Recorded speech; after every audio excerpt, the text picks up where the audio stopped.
Orang Melayu suka dongeng. Ya. Orang Melayu tidak pernah jujur dari sisi sejarah. Kerana itu orang Melayu tak boleh maju. Ada satu profesor percaya pada dongeng. Apa yang kita harapkan dari orang biasa? Ya. Dalam bahasa Melayu itu, kebanyakan perkataannya bukan perkataan Melayu asli.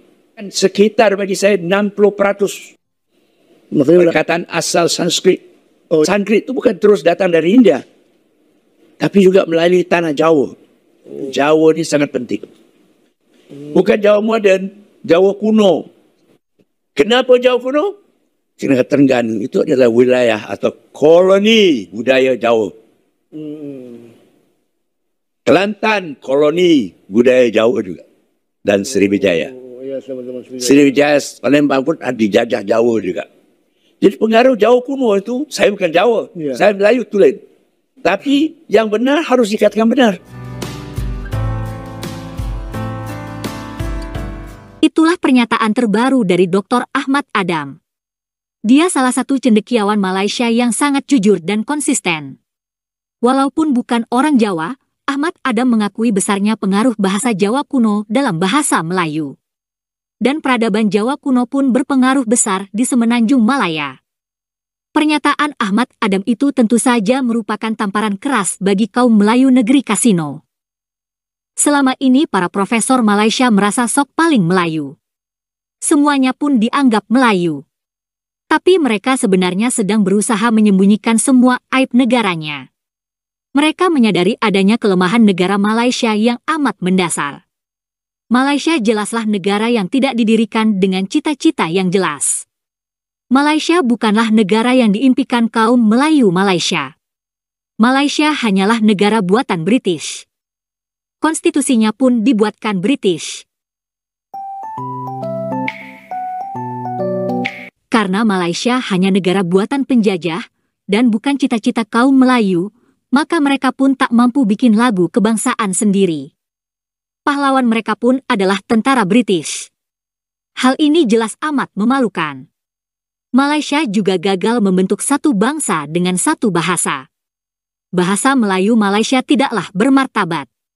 Selain itu, Malaysia juga masih mempertahankan sistem feudalisme.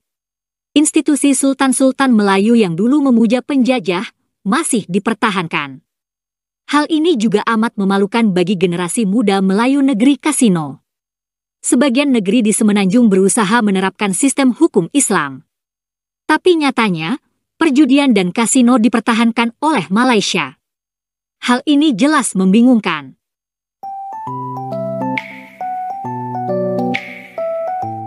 Nah, sejumlah cacat bawaan negara Malaysia itu hendak ditutupi dengan dongeng ala Melayu. Dengan dongeng alam Melayu dan Mahawangsa Melayu, kaum Melayu negeri Kasino merasa jadi kaum paling hebat di muka bumi. Mereka ingin jadi penguasa Nusantara dan ingin memelayukan Nusantara Indonesia dengan konsep Melayu palsu mereka. Yakni, semua suku di Nusantara disebut Melayu. Lalu, mereka juga berusaha mencuri budaya semua suku di Indonesia. Kaum Melayu negeri Kasino pun ingin memelayukan bahasa Indonesia. Mereka ingin memberi label Melayu pada bahasa Indonesia. Jadi kaum Melayu negeri Kasino merasa jadi kaum paling hebat dan sok paling Melayu, padahal hanya Melayu palsu. Mereka seolah ingin mengangkangi atau bahkan ingin merusak konsep bangsa dan negara Indonesia. Nah, pernyataan Profesor Ahmad Adam tentu saja merupakan pukulan telak bagi kaum Melayu negeri Kasino. Tak ada dominasi Melayu di Nusantara. Bahkan bahasa Melayu pun sebagian berasal dari bahasa kuno. Hikayat Hang Tuah pun menjiplak dari cerita Panji di zaman Majapahit. Pernyataan Ahmad Adam menampar para profesor Melayu Malaysia yang tidak jujur dalam urusan sejarah. Peradaban sebenarnya bersifat terbuka dan terus berkembang. Masyarakat atau negara berhak mengembangkan peradaban sesuai zamannya.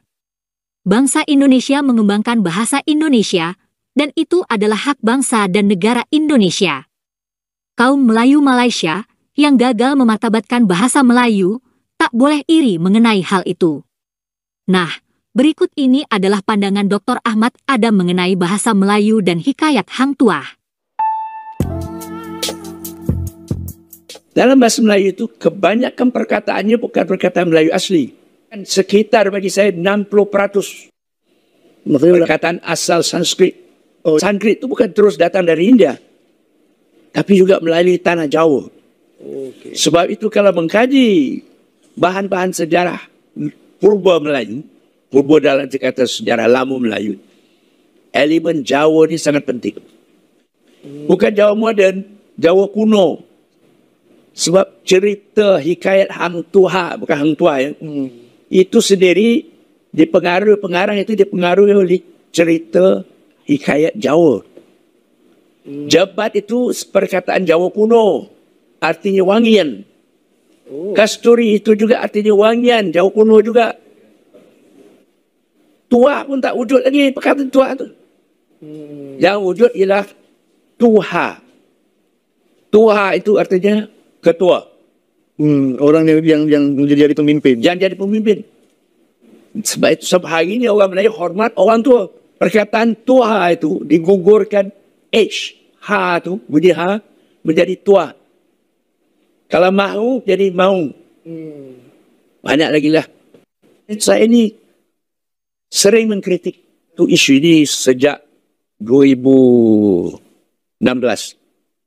Satu isu yang akan menyentuh Nurani Melayu. Iaitu Hang Tuah. Saya dapati dengan bukti-bukti, bukan cakap je. Orang Melayu suka dongeng. Ya. Orang Melayu tidak pernah jujur dari sisi sejarah. Kerana itu orang Melayu tak boleh maju. Sebab sejarah memerlukan pemikiran kritis. Kalau tidak ada bukti tak boleh pakai. Sebab itu heboh pasal Hang Tuah. Ya. Orang politik heboh. Belanja ribuan ringgit nak pergi tengok naskah kayak Hang Tuah. Sehingga ke Jepun dan Berarti tengok di perpustakaan ada. Ada perpustakaan yang tak mau beli buku saya. Oh, kenapa? Ada apa? Perpustakaan tu besar. Ha? Hikayat Hang Tuah tu tak, mereka tak mau beli. Ada di Rusia ada lah. Kenapa? Kenapa berbeza dengan pandangan Melayu. Ada satu profesor. Dia ada satu mesyuarat tertutup, majlis mesyuarat tertutup. Dia mengatakan bila saya menafikan kewujudan Hang Tuah, kalau tak ada Hang Tuah, tak ada Melayu. Profesor bercakap tu. Ya. So bayangkan cara berfikir, level Of thinking yang pemikiran profesor.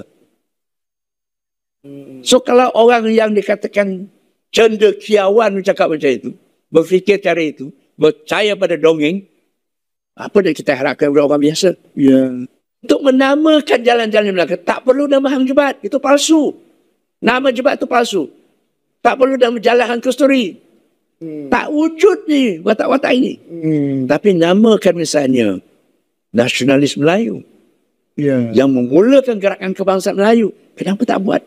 Itu apa? Sistem nilai lain. Ya, sistem nilai bangsa lah. Ha. Kita tidak cermat. Ya. Kita tidak jujur. Tidak telus dalam nak menyaring maklumat ni. Ha. Jadi banyak nama-nama tempat tu. Macam Hang Tuah, Hang Jebat, Hang Kasturi. Tidak wujud itu. Itulah pandangan Dr. Ahmad Adam mengenai Hang Tuah. Selanjutnya, marilah kita simak pendapat dia bahwa peradaban Jawa kuno amat berpengaruh di Semenanjung Malaya. Ya, okay. Nah, di sini, saya mengkaji Batu Pusaran Terengganu. Ya. Orang semua kata itu bahasa Melayu, Batu Pusaran. Sebenarnya perkataan Melayu kuno sedikit aja. Perkataan Jawa kuno yang banyak. Kenapa Jawa kuno? Kerana Terengganu itu adalah wilayah atau koloni budaya Jawa. Kelantan koloni budaya Jawa juga. Dan Sriwijaya. Ya, sama-sama Sriwijaya, Palembang pun ada dijajah Jawa juga. Jadi pengaruh Jawa kuno itu, saya bukan Jawa. Ya. Saya Melayu tu lain. Tapi yang benar harus dikatakan benar. Ya, pengaruhnya sangat dominan. Pengaruh sangat dominan. Kalau orang mengkaji sastra Melayu tradisional, tanpa melihat atau menganalisis pengaruh Jawa itu tak sah. Mereka-mereka yang memperjuangkan kemurnian bahasa Melayu sebagai sebuah bahasa nasionalis, nasionalis, menolak peminjaman kata-kata lain ni. Sebab mereka tak tahu. Pendapat macam mana kalau itu salah mereka tu. Sebab kalau kita selidik bahasa Melayu itu, saya dah kata tadi, 60%, sekitar 60% ada pengaruh atau perkataan asing. Apa sahaja perkataan. Kalau tak Sanskrit, jauh kuno. Bahkan bahasa Arab pun sedikit je. Bahasa Parsi lebih banyak.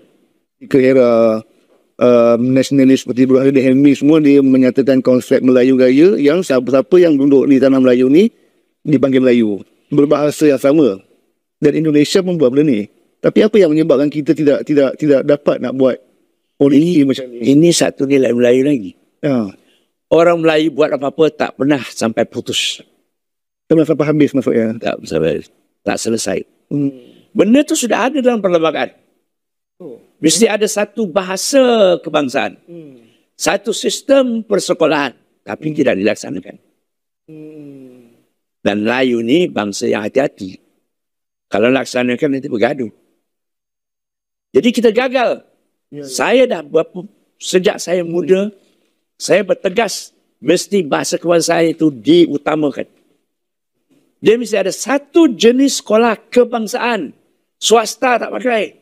Kalau swasta nak ikut, dia kena ikut dasar kebangsaan. Tapi apakah ini berlaku? Perlembagaan SD, undang-undang tertinggi negara, tidak diikuti. Mana ada dipatuhi?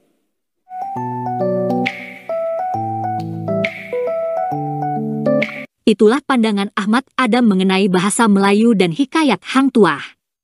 Terima kasih sudah menonton sajian kami, sampai jumpa lagi.